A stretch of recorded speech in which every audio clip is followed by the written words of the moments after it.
주진우 라이브.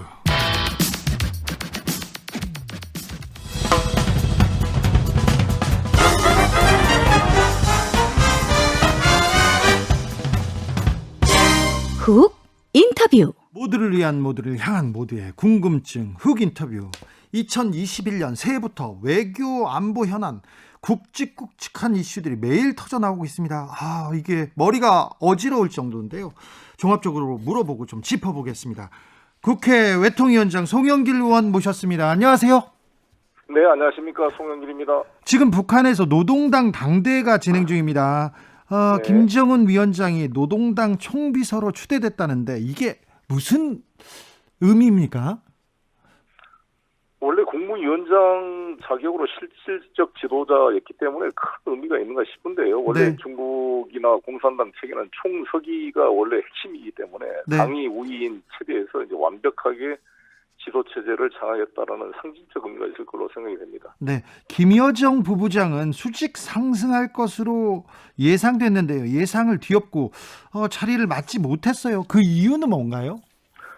글쎄 전략적 속도 조절이 아닐까 생각이 들고 북한 내부 상황이라 확실하게 예단할 수는 없지만 김여정의 역할은 여전히 저는 이제 중요하고 그런 생각이 듭니다. 네. 일단 관리 모드에 들어간 게 아닌가 이렇게 생각합니다. 지금 그러면 김정은 위원장 그리고 김여정 부부장도 관리 모드, 그러니까 자기 권력을 단단히 다지고 있다고 봐도 되겠네요. 아무래도 그동안 김여정이 대남 관계라든지 외교 했는데 실제 성과가 없었기 때문에 이에 대한 약간의 질책성 의미도 부여하면서 예. 실제 보호하기 위해서 전략적으로 좀 관리하고 있는 것이 아닌가 이렇게 생각이 듭니다. 남북 관계에는 어떤 바람이 불지도 항상 걱정인데요. 김정은 위원장이 남조선 당국의 태도 여하에 따라 달려있다. 3년 전 봄날 같은 평화와 번영의 새 출발점으로 돌아갈 수도 있을 것이다. 이런 얘기를 했는데 김정은 위원장이 우리 정부에 보낸 메시지 어떻게 읽어야 할까요? 저희는 이러한 대화의 문을 열어놓은 것으로 보여지고 이걸 적극적으로 활용해야 될 문제가 아닌가 생각이 듭니다. 네. 그래서 어찌됐건 새해부터는 좀 적극적으로 남북 대화의 물꼬를 트기 위한 노력을 해야 될 것이 아닌가 생각이 드는데 네. 문제는 바이든 정부가 1월 20일 날 출범하면서 북미 간에 좋은 분위기가 만들어지는 게 우선 순위가 아닌가 생각이 듭니다. 그렇습니까? 문재인 대통령도 오늘 신년사에서 남북 대화의 대전환 얘기를 하시기도 했어요. 방역을 좀 공동으로 하자. 그리고 비대면으로 만날 수도 있다. 이런 얘기도 했는데 어떻게 보십니까? 글쎄 북에서는 이런 비대면 만나는 문제에 대해서 상당히 냉소적인 입장을 취하고 있습니다. 네. 여기는 실제로 자신들에 대한 그 군사적인 압박, 그다음에 우리의 그 신무기 그리고 도입이라든지 이런 거에 대해서 자기 체제 보장적 측면을 강하게 이야기하고 있는데 괜히 그런 비본질적인 문제 가지고 떠들지 마라. 이게 상당히 좀 냉소적 입장을 취하고 있습니다. 지금 네. 북미 간의 아무튼 이 핵 협상 테이블을 복원시키는 것이 아주 중요한 과제가 아닌가 생각이 듭니다. 남북 전단 금지법 국회에서 통과되지 않았습니까? 그러니까 조금 분위기가 좀 나아지고 있지 않나 그런 생각도 기대도 해봅니다. 그렇죠. 아니 이제 북에서도 남북 합의상을 지켜나가자 이런 입장을 했잖아요. 상대방에 대한 적대 행위를 일체 중지하고 북남 선언들을 무겁게 대하고 성실히 이행해 나가야 된다 이런 표현을 썼는데 네. 아직 판문점 선언이나 이것을 완전히 부정하지는 않고 여지를 남겨둔 것이 아닌가 이렇게 생각이 듭니다. 그래서 이 문제는 상호 좀 합의를 지켜나가면서 대화의 계기를 찾아야 된다 이렇게 생각합니다. 아무래도 바이든 행정부가 좀 꾸려지고 거기 그 관료들도 좀 자리를 잡으면 그때 얘기를 좀 시작하겠다 이런 생각인가요? 그렇죠. 같이 진행되지 않을까 싶은데 일단 1월 20일 날 바이든 행정부의 그 취임사에서 어떤 메시지가 나올지 상당히 좀 궁금합니다. 네. 지난번에도 미국에 다녀오셨는데 또 조 바이든 미국 대통령 취임식에 다녀오시나요? 아시다시피 미국 상황이 저렇게 혼란 상황이 돼가지고 어떨지 모르겠습니다. 1월 14일 날 외교부 북미 국장으로부터 이 상황 보고를 듣고 나서 판단을 해야 될 것 같습니다. 지금은 1월 29일 날 가는 것으로 일단 추진하고 있는데요. 네. 지금 1월 20일 날 또 100만 민병대가 조직해서 시위를 하겠다고 이런 판이기 때문에 네. 아마 워싱턴 DC가 뭐 정상적으로 활동하기 어려워지지 않을까 싶습니다. 아, 그래요? 그럼 미국 네. 워싱턴은 더 큰 혼란이 있습니까? 뭐 지금 상태가 만만치가 않는 거 아니겠어요? 코로나도 그렇고 또 이런 음. 시위도 그렇고 저, 상당히 좀 이 긴장이 격화될 가능성이 있다고 봅니다. 도널드 트럼프 미 대통령의 지지자들이 의회를 난입했습니다. 그 이후에 이제 탄핵 얘기도 나오고 그런데 이 사태 어떻게 보고 계시는지요? 미국 역사상 아마 1812년인가 언제 그 영국 때 말고 아마 처음 있는 일인데 이것은 너무나 큰 상징적 의미를 갖고 미국 민주주의의 위기가 아닌가 생각합니다. 그래서 이것은 뭐 일종의 테러로 이렇게 규정을 하고 있고 바이든 당선자도 이거를 반란이다 이렇게 표현을 하고 있기 때문에 아마 압도적으로 탄핵 소추 발의는 될 걸로 보여지는데 상원에서는 3분의 2 찬성이 필요하기 때문에 쉽지는 않을 것 같습니다. 그래도 탄핵 소추안을 발의하고 표결까지 나서지 않습니까? 네. 그래도 이게 대통령 도널드 트럼프 대통령의 지금 임기가 다 끝났는데 마지막까지 이렇게 표결에 붙이는 이유는 뭡니까? 미국 민주주의 원칙상 뭐 4년 뒤에 트럼프의 다시 출마를 막히게 한 거다 이런 이야기가 있는데 저는 네. 그런 표현보다는 이 정도의 반란 행위에 가까운 선동에 대해서는 법률적 책임을 당연히 물어야 되는 게 아닌가 생각합니다. 네. 미 하원에서 계속해서 뉴스에 나오는데 미 하원에서 민주당이 단독 처리한 대북 전단 살포 금지법 이걸 비판하고 있다는 이런 뉴스가 나오는데 미 하원에서 이런 비판의 목소리가 있습니까? 큽니까? 몇 분 의원들이 그러는데 이것을 우리나라 언론들이 침소 봉대한 면이 있다고 보여집니다. 예. 지금 미국 형평상 지금 우리나라 이거 신경 쓸 상황이 아닌 것 같아요. 예. 자기들도 지금 너무 힘들고 표현의 자유를 외치지만 트럼프 대통령의 이러한 선동행위도 미국 민주주의를 위협하는 것으로 봐서 트위터 계정을 아예 폐쇄시켜버렸잖아요. 네. 현직 대통령의 저는 일탈 행위에 대해서도 표현의 자유 원칙을 제한하고 있는 미국이 우리 전쟁 상태에 있는 남북관계 일부 아주 통제가 안 되는 과격한 탈북 단체의 전단 살포를 금지하는 행위를 표현의 자유 침해라고 말할 처지가 아니라고 생각합니다. 네. 지금 저기 트럼프 지지자들 이 시위 이것도 큰데 바이든 행정부에서 출범하자마자 남북 문제, 북미 문제 이런 걸 다루는 여지가 있을지 이 정도 그 한국 문제에 대해서 좀 주요하게 좀 다뤄줄 수 있을지 그것도 좀 걱정이 됩니다. 그런 면에서 이번에 지금 제7기 사업총화에 대한 보고, 지금 8차 노동당 대회에 김정은 위원장이 한 보고 내용을 보면은 이 핵 무력에 대한 강조가 많이 나오고 있습니다. 즉 예. 이것을 방치하면 다탄도 미사일, 소령화, 핵 잠수함, 전술 핵 무기까지 개발하겠다라고 이렇게 계속 이 핵 경제 병진 노선으로 복귀할 것 같은 그런 사실상 그런 내용들을 밝히고 있는 이유가 미국이 북한을 협상의 우선순위로 채택할 것을 이렇게 압박하는 의미가 있다고 생각이 듭니다. 북한에서 핵 무력 과시하고 있습니다. 핵에 대해서 계속 얘기하고 있습니다. 그 정도 기술이나 능력이 있는지는 모르겠으나 그런데 북한이 저렇게 핵무장하는데 우리 정부는 아직도 대화 타령한다 그러면서 보수 언론에서 또 집중 포화를 퍼붓고 있습니다. 이 부분은 어떻게 보십니까? 다른 방법이 있습니까? 이제 그것을 압력을 넣는다는 건데 아시다시피 지금 북한이 6번 핵실험하는 과정에 4번을 이명박 박근혜 정부 때 실험을 했거든요. 네. 그러니까 2006년도 노무현 정권 말기 때 아무튼 방코델타 아시아 그 2,500만 불 이렇게 압류가 되고 9.19 비핵 합의가 안 되면서 2006년도에 최초 1차 핵실험을 했고 나머지 4번의 핵실험은 이명박 박근혜 때 했고 마지막 핵실험 6차 핵실험이 문재인 정부 막 초기에 있었던 겁니다. 이걸 보더라도 이 핵 무장 강화는 오히려 대북 압력 정책이 강화됐을 때 더 악화됐고 그래도 대화 물꼬를 텄을 때는 그게 통제된 겁니다. 그리고 어찌됐건 싱가포르 회담 이후로 북한이 추가적인 핵실험을 하고 있지 않고 장거리 핵 미사일 발사 시험도 중단하고 있는 거 아니겠습니까? 네. 이것은 발전인데 만약에 이번에 북측에서 이렇게 발표한 대로 다탄도 핵 미사일, 전술 핵무기, 핵 잠수함까지 발전시켰다 한다면 훨씬 더 위험한 상황이 되는 거죠. 그리고 저는 아쉬운 게 어찌됐건 싱가포르 회담에서 비핵화로 가겠다고 약속을 했고 핵 경제 병진 노선을 경제 집중 노선으로 전환하겠다고 이렇게 우리가 믿을 수는 없지만 표면상으로라도 핵 포기 선언을 분명히 했던 것인데 사실상 이번 신년사 이걸 봐서 핵 무력 강화를 통해 다시 핵경제 병진 노선으로 돌아가는 그런 모습을 보이고 있는 것은 안타까운 일이다. 이것이 바이든의 행정부의 북미 대화 협상 테이블을 끌어내기 위한 그 어떤 제스처로 보는 측면도 있고 실제로 핵무장을 강화한 측면이 같이 존재할 텐데 어떻게 이것을 북한의 핵무장 노선을 다시 중단시킬 것인가라는 그런 지혜가 필요할 때다 이렇게 생각합니다. 바이든 행정부 출범해도 지금 트럼프가 망쳐놓은 국제관계 또 회복하느라고 전력을 좀 기울일 테고요. 대북 문제는 가장 중요한 우선순위로 올라갈 가능성 별로 없는데 그러면요 내년 올 6월 적어도 한 6개월 정도는 그냥 기다려야 됩니까? 아니면 다른 돌파구를 만들어야 됩니까? 어떤 보관이 있습니까?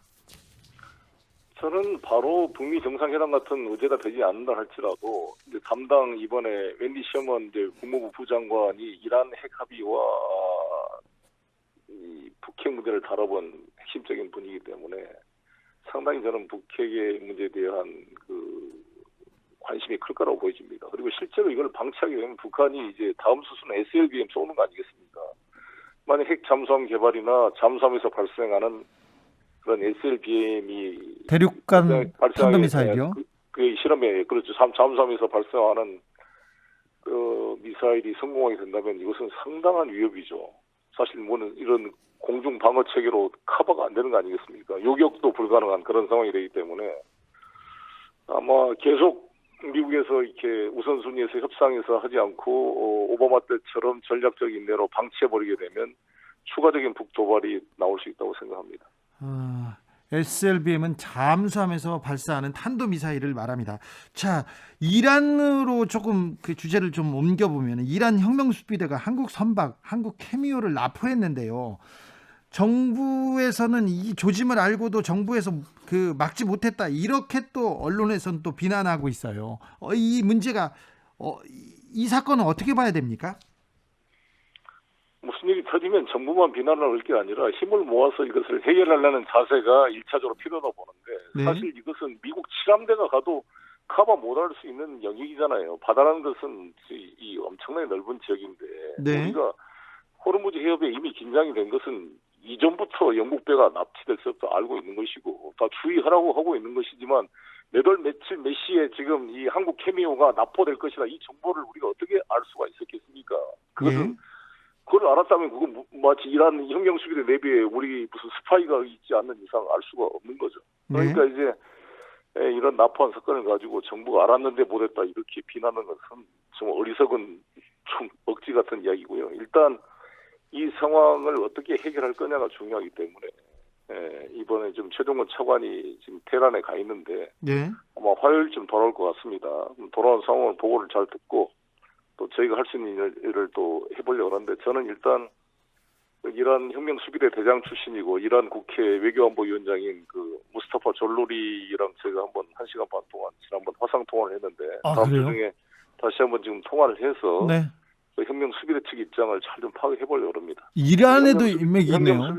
혁명수비대는 이 로하니 대통령의 통제를 받는 것이 아니라 네. 그 하메네이 종교 최고 지도자의 통제를 받는 조직이라서 네. 외교부 차원에서만의 활동으로는 좀 한계가 있기 때문에 입체적인 활동이 필요하다고 봅니다. 미국, 러시아, 중국 말고 또 이란에도 또 인맥이 있으시군요. 네. 외교팀 위원장이니까 제가요. 네, 미국의 대이란 제재로 묶인 원유 자금, 그 자금 때문에 그런다. 그리고 미국의 뭐 친미 정부기 때문에 이렇게 당하고 있다. 이런 의견도 있어요.